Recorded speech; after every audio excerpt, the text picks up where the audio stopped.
बंगाल की खाड़ी के दक्षिण में हिंद महासागर में स्थित अंडमान व निकोबार द्वीप समूह स्वतंत्रता संग्राम की तपोस्थली, संकल्प स्थली, जो राष्ट्रभक्त नेताजी सुभाष चंद्र बोस, वीर सावरकर एवं अन्य स्वतंत्रता सेनानियों के अदम्य साहस और योगदान की कहानी दोहराते हैं। ये भारत की सामरिक सहयोग और समन्वय का प्रमुख केंद्र भी है। पिछले 9 वर्षों में अंडमान व निकोबार द्वीप समूहों के चहुमुखी विकास हेतु आधारभूत अवसंरचनाओं का निर्माण किया गया है। हाई स्पीड इंटरनेट के लिए ऑप्टिकल फाइबर केबल कनेक्टिविटी, बंदरगाहों का विकास व विस्तार, बेहतर सड़क संपर्कता के लिए हाईवेज इत्यादि का निर्माण। ये सभी कदम यहाँ के लोगों के विकास और बेहतर भविष्य के लिए भारत सरकार की प्रतिबद्धता को दर्शाते हैं, जिससे भारत की विकास यात्रा में ये द्वीप समूह मजबूत भागीदार बनकर उभरे हैं। अंडमान एक ऐसी धरती है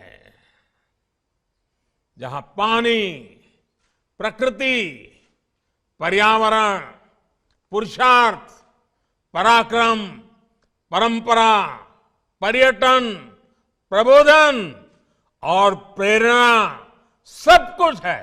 देश में ऐसा कौन होगा जिसका मन अंडमान आने का नहीं करता है। माननीय प्रधानमंत्री श्री नरेंद्र मोदी जी के दूरदर्शी एवं यशस्वी नेतृत्व में सकल भारत के समग्र विकास पर जोर दिया गया है, जिसमें पिछले 9 वर्षों में विमानन क्षेत्र ने भी अभूतपूर्व प्रगति की है, जहां देश में हवाई अड्डों की संख्या 74 से बढ़कर 2 गुनी हो गई है।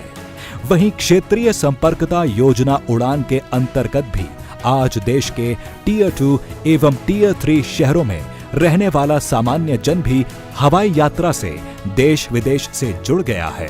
इसी दिशा में अंडमान और निकोबार में यात्री यातायात में निरंतर हो रही वृद्धि को देखते हुए लगभग 800 करोड़ रुपए की लागत से पोर्ट ब्लेयर के वीर सावरकर अंतर्राष्ट्रीय हवाई अड्डे का उन्नयन किया गया है, जिसमें नए टर्मिनल भवन का निर्माण एवं एप्रन का विकास शामिल है। लगभग 41,000 वर्ग मीटर में बना हवाई अड्डे का ये नया टर्मिनल भवन व्यस्ततम समय में 1200 यात्रियों को सेवा प्रदान करने में सक्षम है, जो कि वर्तमान की क्षमता से 6 गुना अधिक है। वह प्रतिवर्ष 50 लाख यात्रियों को सुविधाएं प्रदान करने में सक्षम है। इस टर्मिनल भवन को 3 तलों में बनाया गया है, जहां 28 check in counter, 3 passenger boarding bridge, 3 conveyor belts की सुविधाएं उपलब्ध हैं। साथ ही नए विकसित एप्रन से पोर्ट ब्लेयर हवाई अड्डे में अब 6 से बढ़कर 10 विमानों की पार्किंग की सुविधा होगी। भवन का अग्रभाग केबल नेट ग्लेजिंग के माध्यम से लगभग 4000 अलग अलग आकार के ग्लास पैनलों से मिलकर बना है, जिससे यह टर्मिनल प्राकृतिक रूप से प्रकाशित रहेगा।